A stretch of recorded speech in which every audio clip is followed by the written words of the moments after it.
దేవుని స్తోత్రం. మీ అందరికి కూడా ప్రభు నామం శుభవందనాలు. సిద్కియా యోధా రాజులలో దాదాపు చిట్ట చివరి సిద్కియా కాలములకు ఇక రాజ్యము లేక యోధా రాజ్యం ఈ బాల యెరూషలేం అంటారు. అంటే యెరూషలేం పడిపోవడం, పతనమైపోవడం ఇక సిద్కియా రాజుతోటి పూర్తి కాబోతాం. అంతకుముందు 40 సంవత్సరాలు ఇర్మియా ప్రవక్త, ఇదిగో మీరు బబులోనికి వెళతారు కాబట్టి జాగ్రత్తగా ఉండండి, బబులోనికి వెళ్లకుండా మీరు శరలోనికి వెళ్ళిపోతారు కాబట్టి మీ సిస్టర్ నేషన్ అంటే నీ సోదర రాజ్యమైనటువంటి ఇశ్రాయేలీలు ఇప్పటికే చెరలోనికి వెళ్ళిపోయారు, మీరు కూడా చెరలోకి వెళ్ళిపోతారు, చాలా జాగ్రత్తగా ఉండండి అని హెచ్చరిస్తూ 40 సంవత్సరాలుగా బోధిస్తున్న ప్రవక్త అయిన ఇర్మియా. అని ఎవరు వారు లెక్క చేయలేదు, వారు మాటలు పెడచెవిని పెట్టారు, లెక్క చేయలేరు. దేవుని సన్నిధానానికి మనుషులకు రాదగిన విధంగా రావడం లేదు. వారు వచ్చి ఇదిగో ప్రవక్త వాక్యం చెప్పకుండా మానడు. చూడండి 18 అయితే ఇర్మియా గ్రంథం 18 అయితే అప్పుడు జనులు ఇర్మియా విషయమై యుక్తిగా యోచన చేతుము రండి. యాజకుడు ధర్మశాస్త్రము వినిపించక మానడు, న్యాయ యోచన లేకుండా ఉండడు, ప్రవక్త వాక్యము చెప్పక మానడు. వారి మాటల్లో దేనినో వినకుండా మనము మాటలతో కొట్టుదుము రండి అని. కాబట్టి ప్రజలు దేవుని సన్నిధానానికి రాదగిన విధంగా రావట్లా, భయభక్తులతో రావటం లేదు. ప్రవక్త వాక్యం బోధిస్తాడు, యాజకుడు దేవుని యొక్క వాక్యాన్ని బోధిస్తాడు, జ్ఞాని యోచన లేకుండా ఉండడు, ప్రవక్త వాక్యము చెప్పక మానడు. కానీ ఏది వినొద్దు, మనం వినకుండా పోతే ఏమవుతుంది? అదే కదా, వినకపోయినందుకు ఎవరికి నష్టం వస్తుంది. అలాగున 40 సంవత్సరాలు వారు అట్లానే కాలం గడుపుతూ వచ్చారు. ఎవరు కూడా మారు మనసు పొందిన వారు లేరు, పశ్చాత్తాపడిన వారు లేరు. కాబట్టి ఇప్పుడు చివరికి ఇక చెరలోనికి వెళ్ళిపోవాలి. బబులోను చెర 70 సంవత్సరాల చెర. ఈ 70 సంవత్సరాల బబులోను చెరలోనికి దేవుడు ప్రజలను లేక రాజుని కూడా సిద్కియా రాజుతోటి చివరి రాజు ఇప్పుడు ఏమన్నాడు తెలిసిందా? ప్రవక్త అయినటువంటి ఇర్మియాను పిలిచి రాజైన సిద్కియా ఇలా మాట్లాడుతున్నాడు, ఇదిగో దేవుడు నీకు తెలియజేసింది ఏమిటో అని తెలియజెప్పు. నేను నీకు కనుక తెలియజేస్తే నీవు నాకు మరణ శిక్ష విధిస్తావు. లేదు, యెహోవా జీవాత్మతోడు నేను నీకు మరణ శిక్ష విధించను, ఏమిటో చెప్పు అంటే,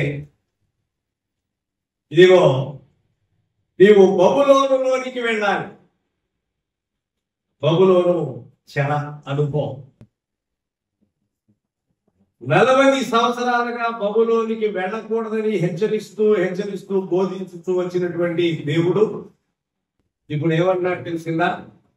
నువ్వు బబులోను వెళ్తేనే బతుకుతావు, లేకపోతే నీవు చచ్చిపోతావు.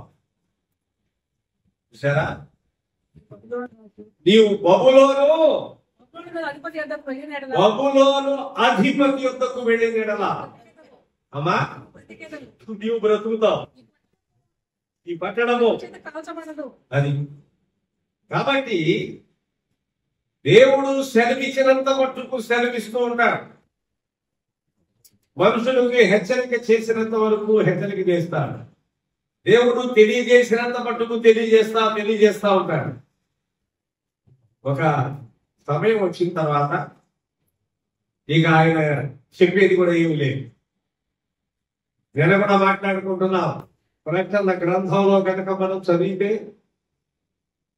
ఇక చెప్పిన తర్వాత పరిశుద్ధాత్మ దేవుడు ఇలాగ నా ముగింపుకు వచ్చిన తర్వాత ఇలా మాట్లాడుతున్నాడు. 22వ అధ్యాయం 10వ వచనం ప్రకటన గ్రంథం. మరియు అతడు నాతో ఇలాగ చెప్పాడు, ఈ గ్రంథమందున్న ప్రవచన వాక్యములకు ముద్ర వేయవలెను. కాలము సమీపమై ఉన్నది. అన్యాయము చేయువాడు ఏకదో అన్యాయము నే చేయనివ్వు. అపవిత్రుడైన వాడు అపవిత్రుడుగానే ఉండనివ్వు. నీతిమంతుడు ఇంకా నీతిమంతుడుగానే ఉండనివ్వు. పరిశుద్ధులుగానే ఉండనివ్వు. ఇదిగో నేను అన్యాయస్తుడుగా దుర్మార్గుడుగానే ఉండి నీతిమంతుడుగానే ఉండని.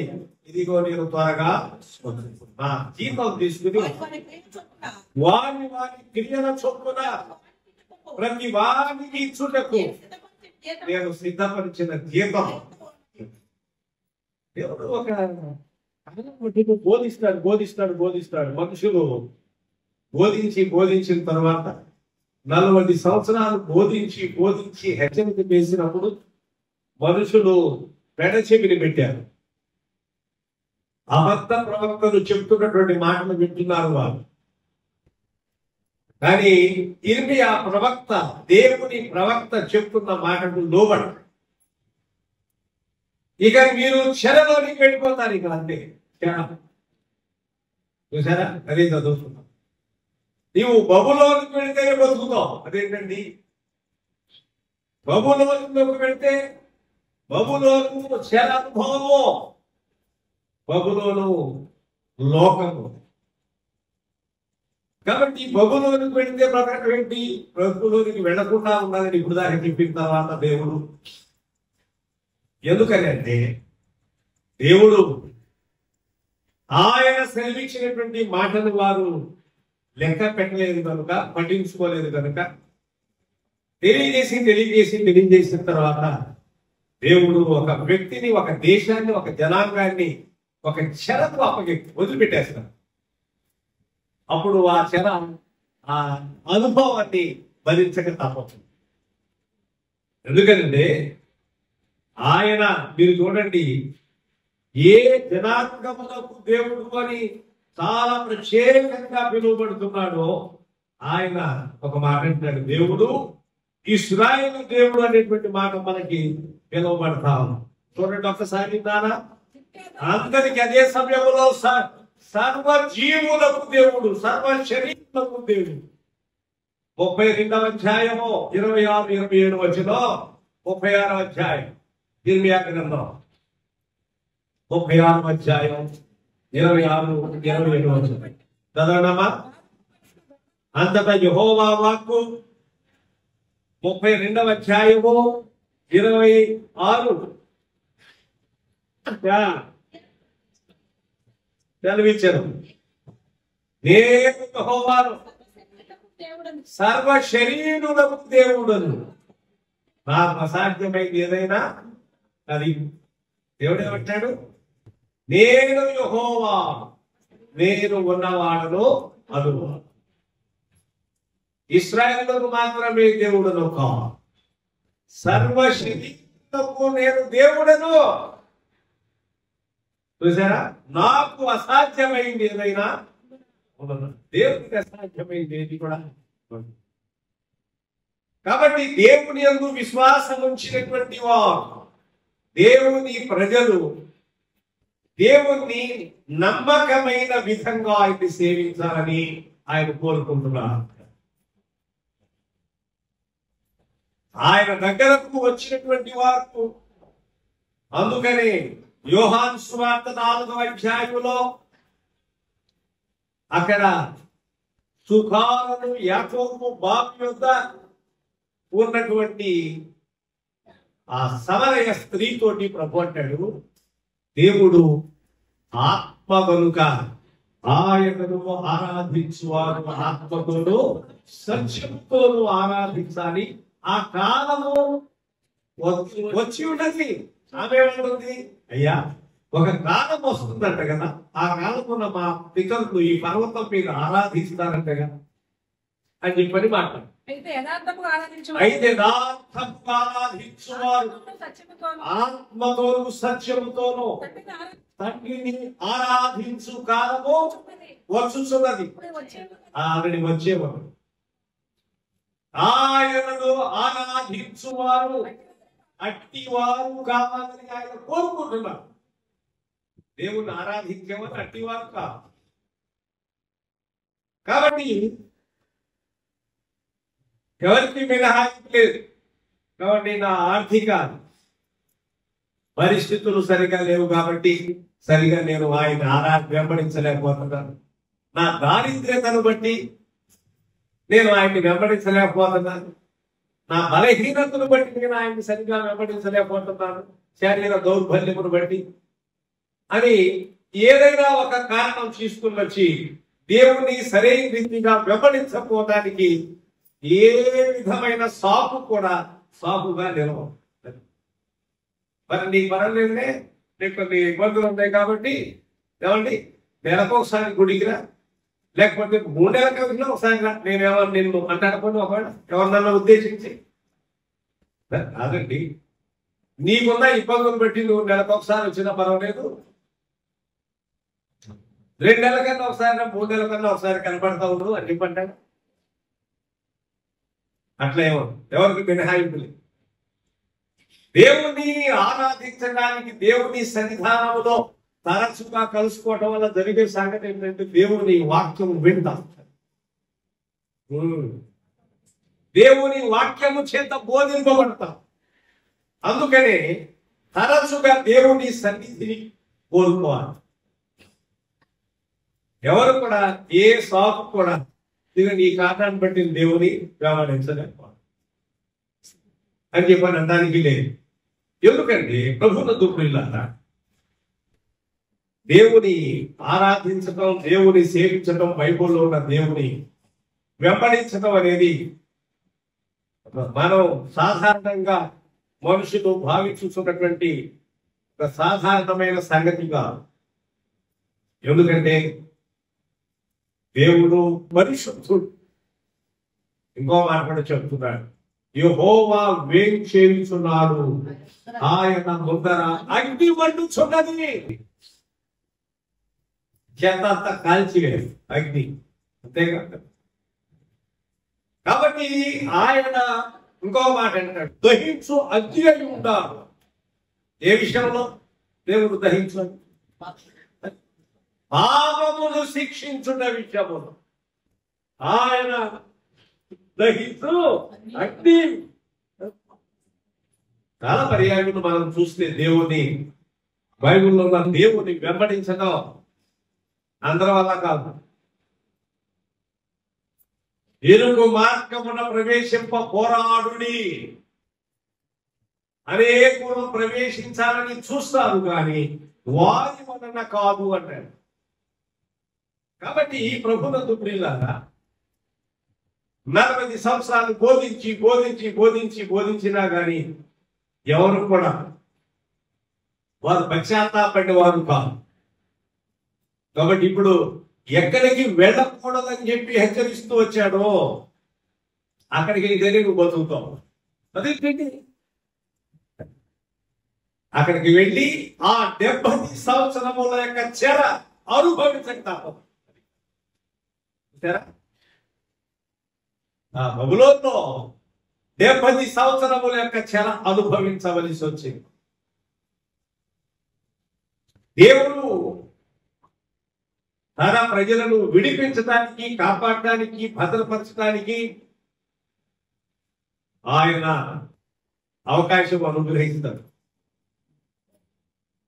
అందుకనంటే ఇర్మియా గ్రంథంలో నేను పెద్దల కడనే లేచి మీ యొద్దకు నా ప్రవక్తలను పంపించుతూ వచ్చి తిని, కానీ మీరు ఇదే మాటని, ఇదిగో కోడి తన యొక్క పిల్లలను తన రెక్కల నీళ్ళ చేర్చుకున్నటకు ప్రయత్నం చేసుకుంటుండగా మీరు మాట వినకపోతే, మీరు వల్లకపోతే. కాబట్టి దేవుడు ఎప్పుడు కూడా తన ప్రజల విషయంలో లోకములో ఉన్న జనులందరి పక్షంగా కూడా దేవుడు ఒక గొప్ప ప్రణాళిక కలిగి ఉన్నాడు. ఆయనను నమ్మిన వారి విషయంలో ప్రత్యేకంగా తన యొక్క సంకల్పం, తన చిత్త ప్రకారంగా ఆయన ఒక ప్రణాళిక కలిగి ఉన్నాడు.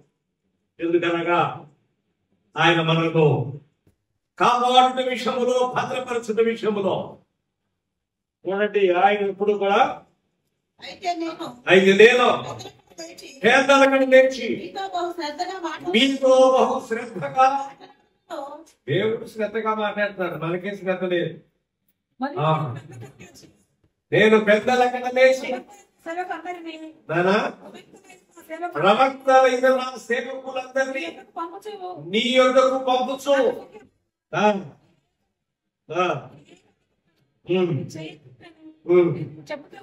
చెప్పుతూ వచ్చింది మీగా మీరు ఆలకింపకపోయి. కాబట్టి మీరు ఆలకించలేదు కనుక నేను మిమ్మల్ని చెరకు అప్పగించాల్సి వస్తుంది. ఏమంటారు? డివైన్ చాస్టైజ్మెంట్ అంటారు. బైబుల్ పరిభాషలో ఏమంటారు తెలిసిందా? డివైన్ చాస్టైజ్మెంట్ అంటే దైవిక శిక్ష, దైవిక క్రమశిక్షణ. దేవుడు తన ప్రజలైన వారి విషయంలో మనం అనుకుంటాం దేవుడు ఉన్నాడు కంటే కాపాడాలిగా, మనం ప్రార్థన చేస్తున్నాముగా, మొదలు పెట్టుకుంటాం, దండం పెట్టుకుంటాముగా, ఇవన్నీ కుదరదు. బైబిల్లో దేవుని విధానం వేరు, బైబిల్లో దేవుని యొక్క లక్షణాలు వేరు. ఊరికనే నువ్వు మాట విన్నా వినకపోయినా ఊరికనే ఆయన్ని ఏదో దండం పెట్టుకుంటావు కాబట్టి వాళ్ళని కాపాడుకోవడం ఉండే పొరపాటు. ఎందుకంటే తెలిసిందా? పోదులు కనిపిస్తున్నావు కాబట్టి ఏదో చేతులతో ఆయన దండం పెట్టుకుంటున్నావు కాబట్టి వాక్యములు ఏమో తెలిసిందా? ఆయన అందరికి నీ జీవమును ఊపిరిని దయచేవాడు కనుక ఆయన మనుషులతో సేవింపబడువాడు. అంటే ఇది అనమాట, మనుషులతో అందరికి నీ జీవమును ఊపిరిని దయచేవాడు, మనుషుల చేతులతో సేవింపబడువాడు కనుకనే రాజైనటువంటి సౌలు మొదటి సమూయేలు గ్రంథం 15వ అధ్యాయంలో జరిగిన సంగతి కనుక మనం చూస్తే అక్కడ ఒక మాట అన్నాడు. సమూయేలు ప్రవక్త వచ్చి, ఇదిగో రాజా, దేవుడు సెలవిచ్చిన మాట అంతటిని గ్రహించి అంతటి ప్రకారం చేసావా? అంతటి ప్రకారం చేశాను. దొడ్లో నుంచి కొన్ని రంకెలు వినబడుతున్నాయి, కేకలు, అరుపులు వినబడుతున్నాయి, ఎట్లు. అయితే మరి అదేంటి అంటే, అవేంటి? అవి దేవుడికి బలి అర్పణ చేయడం కోసం తెచ్చారులేండి పని వారిని. అప్పుడు ఏమన్నాడు తెలిసిందా? అందుకు సమయంలో తాను సెలవిచ్చిన ఆజ్ఞలో ఒకరు గైకొనడం వలన దేవుడు ఎప్పుడు సంతోషిస్తాడు. కాబట్టి ఆయన సెలవిచ్చిన ఆజ్ఞను గైకొనడం వలన ప్రార్థన చేశావా? అంత ఎదిగే ప్రార్థన చేశావు కాబట్టి ఆయన సంతోషిస్తాం. పంజాలు పాడావా, పాటలు పాడావా, పెద్దగా సంతోషించేది లేదండి. అర్థమైందండి? ఎప్పుడు సంతోషిస్తాడు అంటున్నాడు తెలిసిందా? ఒకడు తాను సెలవిచ్చిన ఆజ్ఞలను గైకొనుట వలన యెహోవా సంతోషించున్నట్లు ఒకడు దహన బలులను బలులను అర్పించుట వలన సంతోషించుట, ఆలోచించుకో. ఆలోచించుము, బలులు అర్పించుట కంటే మా ఆజ్ఞ గైకొనుటయు పొట్టేళ్ల కొవ్వు అర్పించుట కంటే మాట వినుట దేవుని యొక్క మాట వినుట శ్రేష్టం. అంటే అర్థం చేయాలి, అన్నీ చేయాలి. ఇవన్నీ చేస్తే బాగా దేవుడు సంతోషిస్తాడు అనుకోవాలి. ముందు ఆయన మాట విను, ఆయన మాట విని ఇవన్నీ చేయి.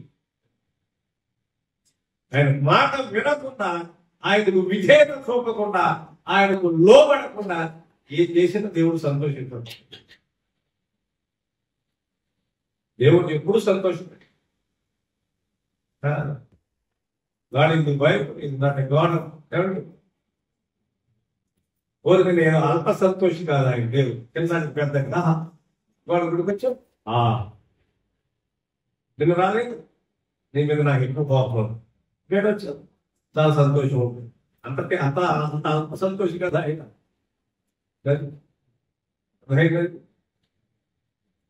దేవుడు మానవుని యొక్క ఆంతర్యమును ఎరిగిన వాడు.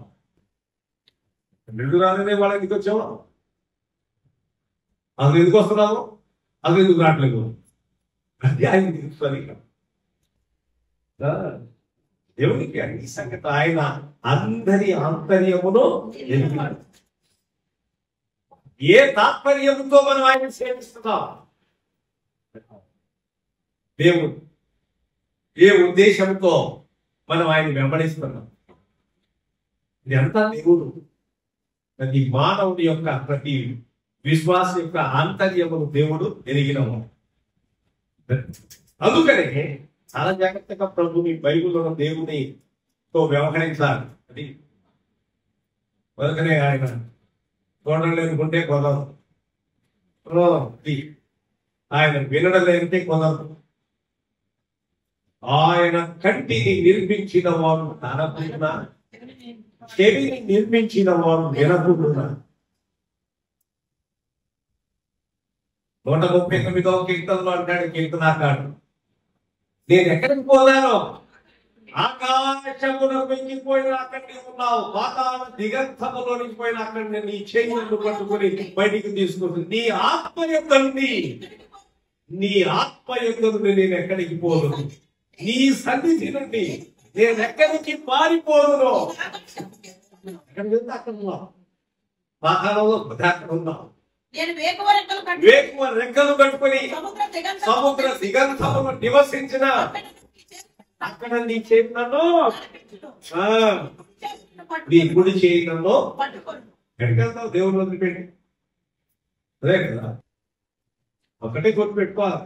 బైబుల్ ఉన్న దేవుడి దగ్గరకు వచ్చిన తర్వాత ఒక సంగతి గుర్తించవలసిన వారు ఏంటంటే, అన్నిటినీ మన యొక్క గమనములన్నిటినీ ఆయన దృష్టిని చూస్తున్నాడు.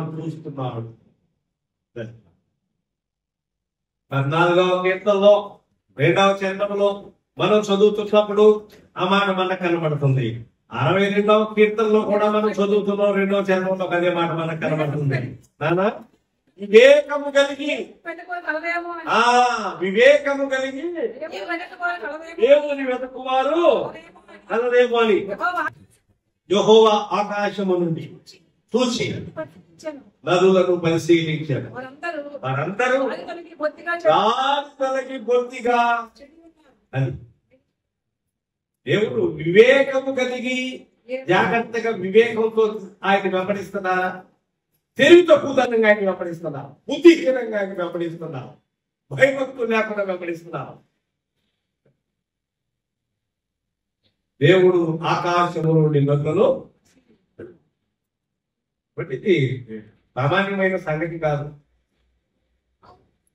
దేవుడిని వెంబడించడం అందరి వలన కాదు. యెహోషువ అధ్యాయం, దేవుడు పరిశుద్ధుడు, మీరు ఆయన్ని వెంబడించలేదు, మీ వల కాదు. యెహోషువ తీసుకుని మా వల దొడ్డి కొని అనరాదు, అదేగా కదండి. మనుషులు ఒకవేళ మీ వల్ల కాదు దేవుని వెంబడించడం అంటే, మా వల్ల ఎందుకు కాదండి, నేను వర్షం తీసుకుంటూ మా వల్ల అవుతుంది అన్నట్టుగా చేయిస్తే మంచిదే. అట్లా కాకుండా మా వల్ల కాదంటా మరి కోటనట్టు పెట్టుకుంటావా? తప్పు కదా. కాబట్టి ఆయన వెంబడించుట, ఆయన అందుకు యెహోషువ యెహోవా పరిశుద్ధ దేవుడు, రోషము గల దేవుడు, ఆయన మీ అపరాధములను మీ పాపములను పరిహరింపని వాడు. మీరు ఆయనను సేవింపలేరు. మీరు యెహోవాను విసర్జించి మీరు చేసేటువంటి వాడు కూడా మీరు చేయకుండా మనసు తిప్పుకొని అని. కాబట్టి ప్రభువులకు ప్రియులారా, దేవుడు ఆయన సర్వశక్తివంతుడైనటువంటి దేవుడు. ఆయన మాట వినుతాం, అది ముఖ్యమైన సంగతి. ఆయనకి విధేయత చూపటం. యేసుక్రీస్తు ప్రభు వారు ఆయనే సాక్షాత్తు పరలోక సింహాసనం విడిచిపెట్టి ఫిలిప్పీ పత్రిక 2వ అధ్యాయం 5వ వచనం ప్రకారంగా క్రీస్తునకు కలిగిన ఈ మనస్సును వీరును కలిగి ఉండుడి, ఆయన దేవునితో సమానముగా ఉండుట విడిచిపెట్టకూడని భాగ్యమని ఎంచుకునలేడు గాని దాసుని స్వరూపము ధరించుకొని తను తానే రిక్తునిగా చేసుకునేదో ఆ కాలమందు పురుషుడుగా అవ్వబడి మరణము పొందునంతగా, అనగా శిలువ మరణము పొందునంతగా విధేయత చూపిన వాడే. అది ఆయనే అలాగన తగ్గించుకుని భూమి మీదకి వచ్చారు. మనిషి ఏమంటే అంతలో కనబడి అంతలో ఆవిరి వెళ్ళిపోయే మానవుడు, ఆయన దయతో బ్రతుకుతున్నటువంటి మనం ఏమనుకున్నామంటే తప్పు అదే కదా. దేవుడు సర్వశక్తి కలిగినటువంటి దేవుడు సాక్షాత్తు పరలోక సింహాసనాన్ని విడిచిపెట్టి మానవ స్వరూపం దాచి భూమి మీదకి ఏమీ లేని వాడు. 2 కొరింథీ పత్రిక 8వ అధ్యాయం 9వ వచనం ప్రకారంగా 8వ అధ్యాయం కానీ 9వ అధ్యాయం 2వ అధ్యాయంలో ఒక మాట ఉంది. ఇదిగో మీరు మన ప్రభు అయిన యేసుక్రీస్తు కృపను ఎరుగుదురు కదా, ఆయన ధనవంతుడై ఉండి తన దారిద్ర్యం వలన మిమ్మును ధనవంతులు చేయుటకు ఆయన మీ నిమిత్తము దరిద్రుడు. ఆయన మీరు మన ప్రభు అయిన ఆయన ధనవంతుడై ఉండి మీరు తన దారిద్ర్యం వలన ధనవంతులు కావాలని మీ నిమిత్తము దరిద్రుడు. ఆయన చూసారా, యశ్వ్రభాలు మన నిమిత్తము ఆయన. కాబట్టి ఆయన చెరలోనికి ఎందుకు బట్ల తిరిగి ఇస్రాయేల్ ప్రజలు లేకపోతే ఏమన్నా యోధా జనాంగాన్ని పంపుతానికి చెరలో తిరిగితే బతుకుతావు. నువ్వు బొబ్బులోకి పోతేనే బ్రతుకుతావు అంటే ఇది ఎందుకనంటే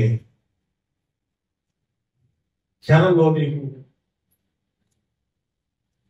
దేవుడు ఆటను నేర్పరిచాడు. కొన్నిసార్లు దేవుడు ఒక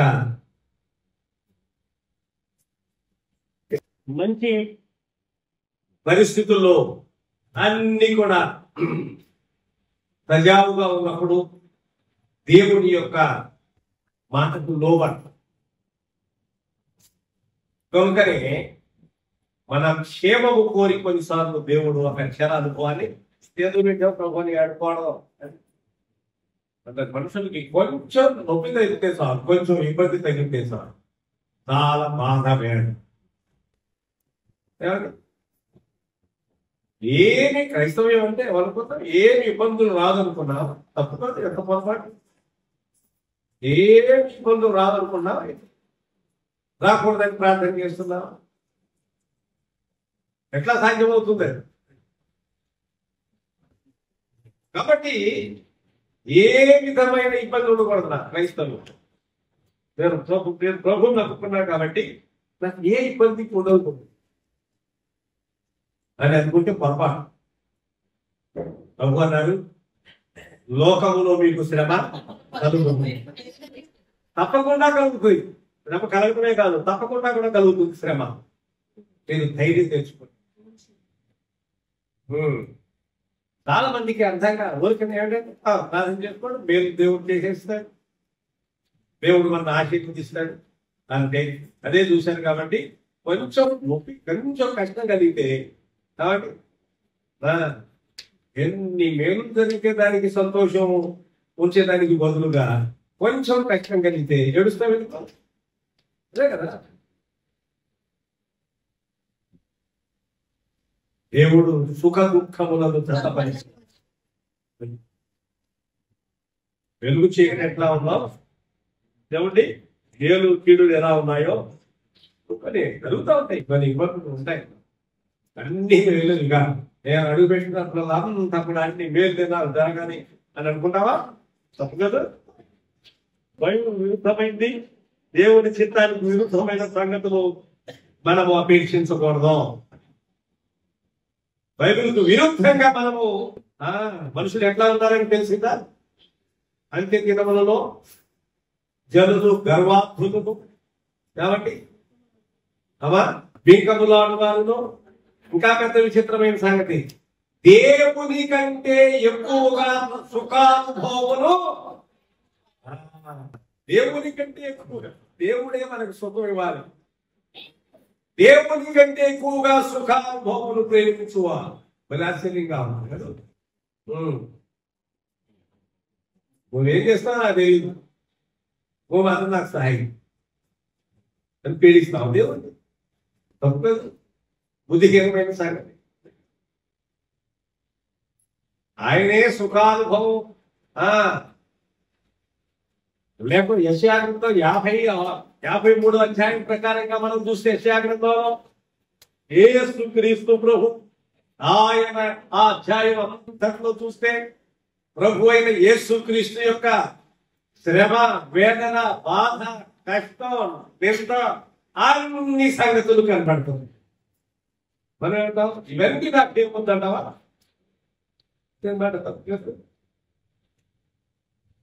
అదేదో నువ్వే పడిన ఆయన కష్టం, నాకేం సంబంధం లేదు. పౌలు ఏమన్నా తెలిసిందా? యేసు క్రీస్తు తన శరీరములో పడిన శ్రమలో పొదువు ఉన్న వాటిని నేను నెరవేరుస్తున్నాను అంటాడు. ఆశ్చర్యం. ఆ మాట మాట్లాడగలిగిన వ్యక్తి ఉన్నాడు అసలు బైబిల్ అంతట్లో? అంతే కదా, భూమి మీద ఉన్నాడా అంటారు. అంత స్టేట్మెంట్. ప్రభు తన శరీరంలో పడినటువంటి శ్రమ చూశారు, ఆ పొదువు నేను భరిస్తున్నాను అంతగా మాట్లాడి. ఎంత పెద్ద మాట, ఎవ్వరు మాట్లాడు ఆ స్టేట్మెంట్. అది ఎందుకంటే ప్రభు శరీరంలో కొద్ది కాలం ఉన్నారు కనుక. అయినా ఇంకో మాట, కొద్ది కాలంలో ఉన్నా ఆయన పడిన వేదన, ఆయన శ్రమ వేరు అనుకోండి, అసాధారణమైన అసహజమే. అయితే పౌలు అంటాడు, క్రీస్తు తన శరీరములో పడిన శ్రమలు పొదువైన వాటిని భర్తనాను. ఎవరు మాట్లాడుతారు? అంటే కదా మనం ఏమంటాం సాధారణంగా, ఏమి బాధలు, అది ఆస్త నొప్పితో ఇదే చాలు. క్రైస్తవ్యం అదేనా, నువ్వు ఆయన నమ్ముకున్నందుకు కాదు, నువ్వు చేసిన ఏవో చెడ్డ పనులు, మాట వెనకపోవడం వల్ల తెచ్చుకున్న సమస్యలకి ఆయనకేం బాధ్యుడు? అన్ని ఆయన దయనించు మాట. అదే కదా, ప్రతిదీ అన్ని ఆయన తీసుకెళ్ళి అంటిస్తాను, జ్ఞానం లేదు. అది వీటికి నువ్వే బాధ్యుడు అంటే వీటి దేవుడు ఏముందండి, అది ఎవరు నాకు బాధ్యత అంటావా? బాగానే ఉందా పిచ్చితనంగా? ఆయన మాట వినడం, పొట్టేళ్ళప్పుడు అనిపించడం కంటే క్రైస్తవ జీవిత విశ్వాసంలో కష్టాలు, బాధలు, ఇబ్బందులు అన్ని కూడా ఎదురవుతూ ఉంటాయి. వాటన్నింటిలో కూడా నిజమైన భక్తి కలిగిన వారు దేవుని జాగ్రత్తగానే వెంబడించారు, ఇప్పటికీ వెంబడిస్తున్నారు. అంతంత మాత్రం భక్తి కలిగిన వారు దూరంగానే ఉన్నారు. దేవుణ్ణి సంతోష పెట్టలేదు. అవునంటాడు, నేను మనుషులను సంతోషపెట్టు వాడనైన దేవునికి నేను విరోధిగా ఉంటాను. దేవుడిని సంతోషపెట్టి మనుషులకు విరోధైన పర్వాలా. చూసారా, అది దేవుడిని సంతోషపెట్టి ఒకవేళ మనుషులకు విరోధినైనా పర్వాలా, కానీ మనుషులను సంతోషపెట్టి దేవునికి విరోధి అయితేనే ప్రమాదం. అందుకనే పౌలు, నా శరీరమును నేను నలకొట్టుకున్నాను. ఎంత ఇదిగా మాట్లాడతాను. నేను నా దేహాన్ని, నా శరీరాన్ని నేను నలకొట్టుకుంటున్నాను. అనేకులకు బోధించి నేనేమైనా విశ్వాసంలో నేను పడిపోతానేమని నేను అనేకులకు బోధించి నేను నా శరీరాన్ని నలకొట్టు. కాబట్టి ఊరి చూడని వాని వని పరిగెత్తు వాడలో అను గాలి పట్టినట్టుగా నేను పోటలాడటం లేదు. కానీ ఒకవేళ నేనే భ్రష్టులైపోతానేమని. కాబట్టి ప్రియమైన దేవుని బిడ్డ, తెస్సలోనికీ పత్రిక రెండవ తెస్సలోనికీ పత్రిక 1వ అధ్యాయం 11-12 వచనాలు కూడా చదవండి. 11-12. అందువలన మన దేవుడి యొక్క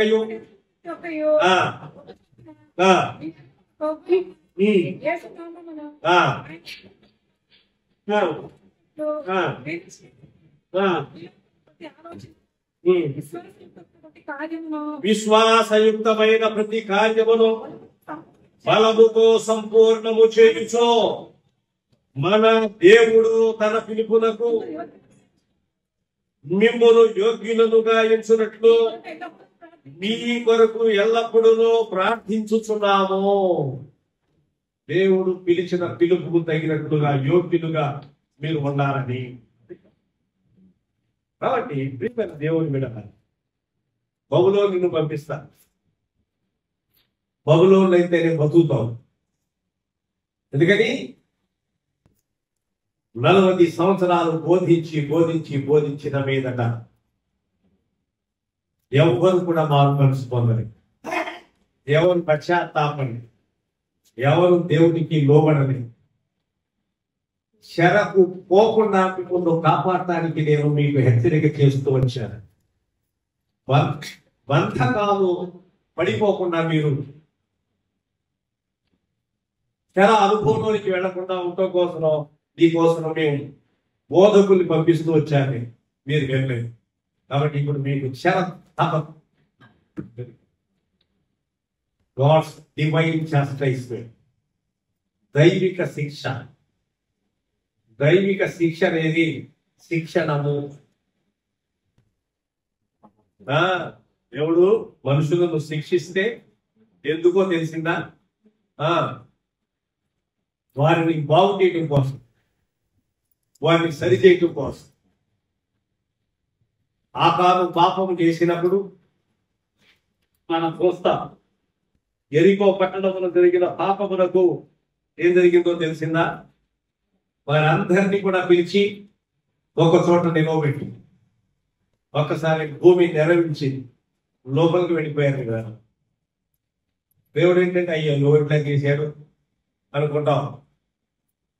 దేవుడు చేసినంత ఆలోచన, దేవుడు కొనంత జ్ఞానం అంతకంటే ఎక్కువ మనకేమి ఏ మనిషికి కూడా. అందుకని ఆయన ఏం చేసినా న్యాయం.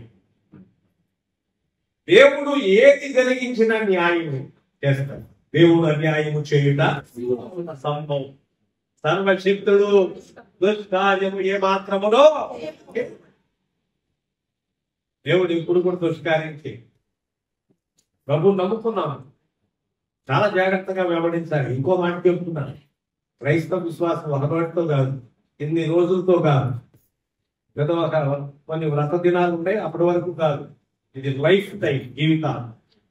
ఒక జీవితాంతము కూడా ప్రభువుని వెంబడించడానికి భూమి మీద నమ్ముకుని ఒక జీవితాంతం యథార్థంగా పరిశుద్ధతతో దేవుని వెంబడిస్తూ వస్తే నిత్యము జీవిస్తావు దేవునితో యుగ యుగము.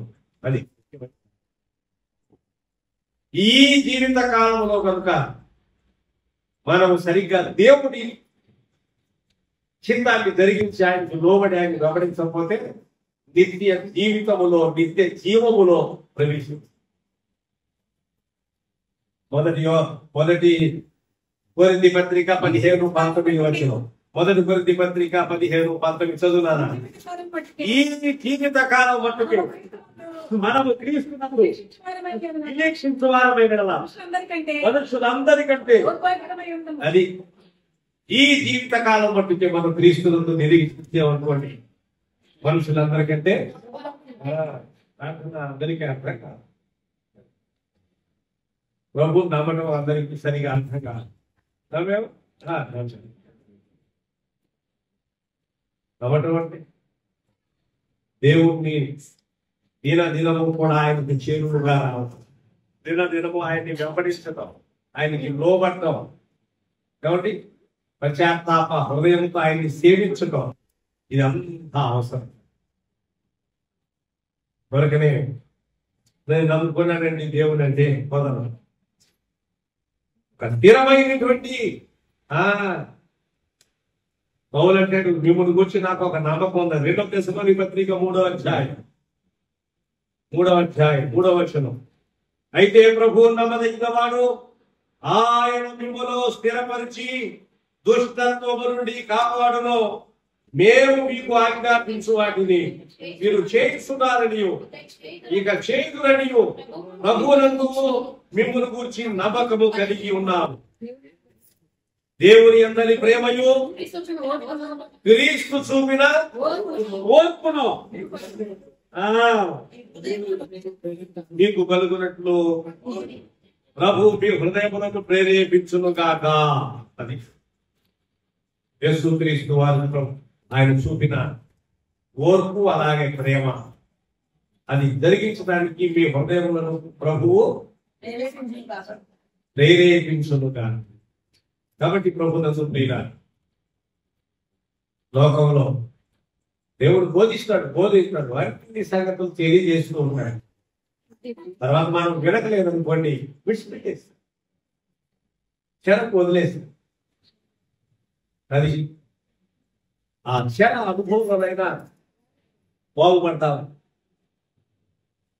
ఉదాహరణకు నెబుకద్నెజరు ఉన్నాడు.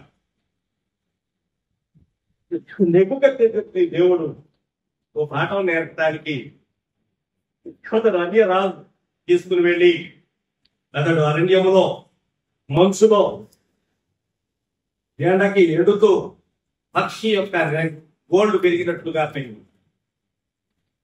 అతడు తను పశ్చాత్తాపడి ఏడ్చి గ్రహించిన తర్వాత మళ్ళీ దేవుడు తనను తీసుకుని వచ్చి సింహాసనం మీద కూర్చుండబెట్టాడు. కాబట్టి దేవుని మాట వినకపోవడం వల్ల వచ్చిన సమస్య మనుషులు. దేవుడు శక్తి లేనివాడు కాదు, కానందుకు ఆయన శక్తి లేనివాడు కానందుకు సహజం. ఎందుకు మనుషులకి ఎప్పుడైనా కానీ శ్రమ ఒక జనాంగం మీదకి, ఒక వ్యక్తి మీదకంటే ఆయన మాట విన. ఇంకో మాట లేదండి, ఆయన మాటని నేను చక్కగా వింటున్నానండి అని అన్నాం అనుకోండి, వింటే ఆయన మీలో ఎవరికి నచ్చి ఉన్నవాడు. నేను ఆయన మాట బాగానే వింటున్నానండి, కానీ ఆయనే నాకు సహాయం చేయలేదు అన్నాం అనుకోండి, ఆయన నీకు బాకీ. బైబిల్ ఏం చెప్తుంది? ఆయన ఎవరికి బాకీ ఉండడు. నచ్చి ఉన్నటువంటి బాకీ సాధారణ భాషలు ఆయన మీలో ఎవరికి అచ్చి ఉన్నవాడు కాదు. ఆయన ఎవరికి బాకీ ఉండడు. లేదండి నేను మాత్రం కరెక్ట్ గానే అన్ని చెప్తున్నా, దేవుడు చెప్పిన ఎన్ని చేస్తున్నానని అని గనక క్లెయిమ్ చేసే లెక్కయితే అది దేవుడు చెప్పిన అన్ని కూడా ఉన్నట్టుగా నేను నెరవేరుస్తున్నాను చెప్తావా? చెప్పగలవా? సరైనదని ఒక్కడికి చెప్పండి, నాతో సహా ఒక్కడికి అప్పుడే నువ్వు చెప్పావు అనుకో, బుద్ధిహీనది బుద్ధిహీనతను బట్టి చెప్పడం తప్ప అంతకంటే. ఎందుకనంటే ప్రభునందు ప్రియుడా, ఆయన సెలవిచ్చినటువంటి సంగతులు అన్ని కూడా మనము నెరవేరిస్తే ఇక ఆయన అన్ని చేసినా కానీ దేవుడు నాకు సహాయం చేయలేదు అనుకో. కాబట్టి ఆయన మనకు బాకీ ఇస్తారు. దేవుడు ఎవరికి బాకీ? రెట్టింపు దీవెన ఆశీర్వాదం దయచేస్తాం. కొనండి ఒక మాట. ఇదే 2వ తెస్సలోనికీ పత్రిక 2వ అధ్యాయం 13వ వచనం చదవన్నాను. ప్రభు అన్న ప్రేమింపబడిన సహోదరులారా, ఆత్మ మిమ్మును పరిశుద్ధ పరచుట వలన, సత్యము నమ్ముట వలన రక్షణ పొందుటకు దేవుడు ఆది నుండి మిమ్మును ఏర్పరచుకొనెను గనుక మేము మిమ్మల్ని బట్టి ఎల్లప్పుడూ దేవునికి కృతజ్ఞతాస్తుతులు. కాబట్టి దేవుని చేత ప్రేమింపబడిన వారు, ప్రభు వలన ప్రేమింపబడిన, ఆత్మ మిమ్మును పరిశుద్ధపరచుట వలన, దేవుని ఆత్మ మనల్ని పరిశుద్ధపరచు. 3వది సత్యాన్ని నమ్మారు. ఎవరు నమ్మారు? మనమందరము కూడా ప్రభుని వెంబడించు వారందరూ సత్యాన్ని నమ్మించు. ప్రభు అన్నాడు, నేనే మార్గమును సత్యమును నమ్మాను. కాబట్టి సత్యమును నమ్మాము కాబట్టి ఇబ్బంది లేదు. సత్యాన్ని కనుక గట్టిగా నమ్మితే ఏ ఇబ్బంది. సత్యము మిమ్మల్ని స్వతంత్రులుగా, యోహాను సువార్త 8వ అధ్యాయం, సత్యము మిమ్మల్ని స్వతంత్రులుగా చేయి, పాపము నుండి, లోకం నుండి, బంధకాల నుండి, అన్ని పరిస్థితుల నుండి సత్యం మిమ్మల్ని స్వతంత్రులుగా చేయి. అందుకని సత్యమును నమ్మారు కాబట్టి సత్యమును నమ్ముట వలన రక్షణ పొందుటకు దేవుడు ఆది నుండి ఇప్పుడు ఏర్పరచుకొనెను. దేవుడు ఆది నుండి మిమ్మును కనుక మేము మిమ్మల్ని బట్టి ఎల్లప్పుడు దేవునికి మాట చెప్పండి. మనం అసలైన పాఠంలోకి వెళ్తున్నాం. ఇర్మియా గ్రంథం 38వ అధ్యాయం. ప్రభునందు ప్రియుడా, ఇదిగో నీవు బబులోనులోనికి వెంటనే నీవు బ్రతుకుతావు. అదేంటండి, బబులోనికి వెళ్లకుండా ఉండడానికేగా ఇప్పుడు దాకా హెచ్చరిక చేశాను. అందుకని భయపడి ఏంటి అంటాడు, నేను గనక దేవుడు సెలవిచ్చింది నీకు చెబితే నన్ను చంపుతాను. నేను చెప్పను. యెహోవా జీవాత్మతో చెప్పండి.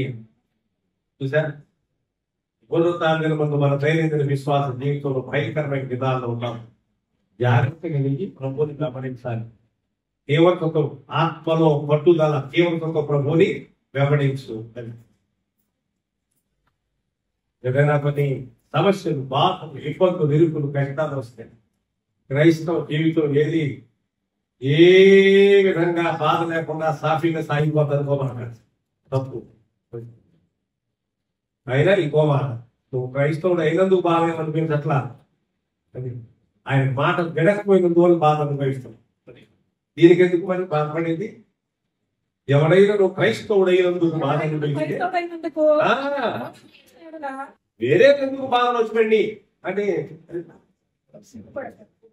క్రైస్తవుడైనందుకు బాధ అనుభవించిన తెలిసి పడగొట్టేశారు మహారాష్ట్ర. ఆ విశ్వాసులు అందరూ వెళ్ళి రోడ్డు మీద పోలీస్ స్టేషన్ ఎదురుగా ప్రాణం పడుకుని ఆరాధన చేస్తుంది. అది కాదు కాబట్టి క్రైస్తవుడు ఎందుకు శ్రమ అనుభవిస్తే అతడు ఆ పేరును బట్టి దేవుని మహిమపరచవలేను. మనకి వచ్చి కష్టాలు వేరు, అన్ని కష్టాలు అన్నిటికీ నువ్వేం బట్టి తింటాక ఆయన మాట కట్టకుండా అదే కదా గ్రహించాలి. గ్రహించకుండా విశ్వాసం పునరుద్ధారమందు మన దైనందిన విశ్వాస జీవితంలో ప్రభుని ఎరిగిన వారు ఇప్పుడు నేను క్షణకు పంపిస్తున్నా. ఆ క్షణ అనుభవం క్రిస్టియన్ ఎక్స్పీరియన్స్, ఎక్సైజ్ దేశ బహిష్కరణ, ప్రిజన్. ఏమండి క్షణ అంటే ప్రిజన్ ఎక్స్పీరియన్స్, క్షణ అనుభవం. చట్టం ఏముంది? ప్రభుత్వాలు చట్టం అన్నీ ఏం చేస్తాయి? ఏదైనా ఒక నేరం అసలు నిరూపణ అయ్యే ముందుగానే, శిక్ష విధించే ముందుగానే వాడిని తీసుకెళ్లి చెరలో పెడతారు,